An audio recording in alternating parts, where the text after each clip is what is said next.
Hello दोस्तों, welcome back to Shivangi पाठशाला। आज हम इकोनॉमी के एक नए टॉपिक को डिस्कस करेंगे जिसको हम कहते हैं अंतर्राज्यीय असमानता। इस टॉपिक में हम क्या क्या पढ़ेंगे उससे पहले हम एक छोटा सा रिवीजन कर लेते हैं।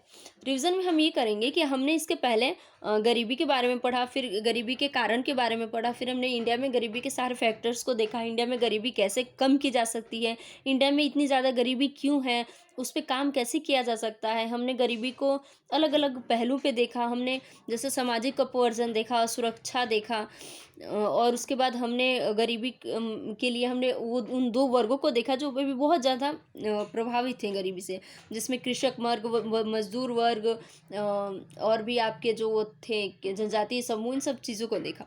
अब हम डिस्कस करेंगे अंतर्राज्यीय समानता। अंतर्राज्यीय समानता का मतलब होता है कि जो सारे स्टेट्स हैं इंडिया में उनके बीच की डाइवर्सिटी। देखो, जैसे कि मान लेते हैं इंडिया का गरीबी का रेशियो 22% है, ठीक। ये हमारे देश का गरीबी का रेशियो है। ये प्रेजेंट करेगा कि 22% इंडिया में भी लोग गरीब हैं। लेकिन कुछ स्टेट ऐसे हैं जहाँ पे 33%, 30%, 29%, 20%, 27% इतनी गरीबी की रेशियो है।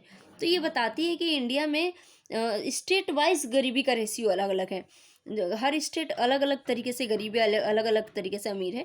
तो इसमें ही हम टॉप 5 देखेंगे स्टेट्स को।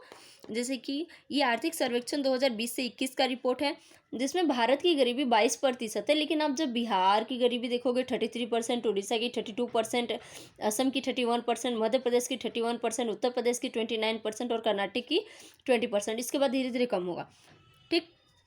तो ये ऐसे स्टेट्स हैं जो बहुत गरीब हैं, अच्छे खासे गरीब हैं, धनी है, गरीबों में धनी है, ठीक। और इसमें भी सबसे ज़्यादा अमीर ये है बिहार।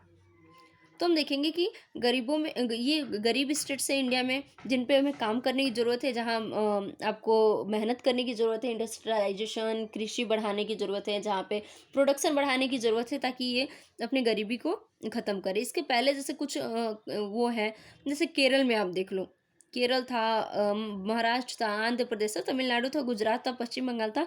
यहाँ पहले गरीबी ज़्यादा थी, लेकिन अब वहाँ पे गिरावट आई। एनसीईआरटी में दिया हुआ चार्ट देख लेना, अब गिरावट आई है पहले से, अब गरीबी कम हुई है।